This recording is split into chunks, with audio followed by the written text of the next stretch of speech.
There are a lot of potential reasons why you might be experiencing trouble with your Fox Now, and then you run into issues streaming it. Well, in today's tech video, I'm going to show you how to fix it Fox Now on your Insignia Smart TV.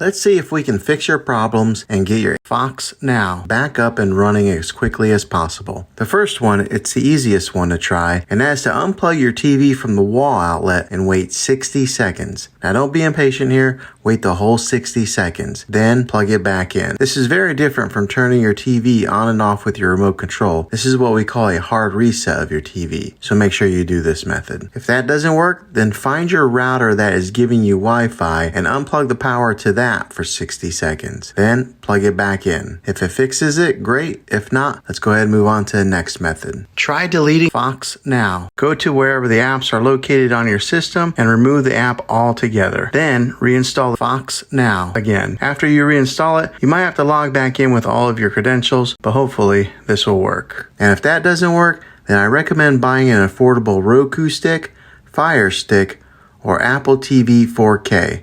And plug that into your TV and use that as your main streaming player. And you'll be able to access Fox Now that way. I'll put links in the description down below of where you can get one. Well, hopefully this video was helpful. If it was, go ahead and throw a thumbs up on it.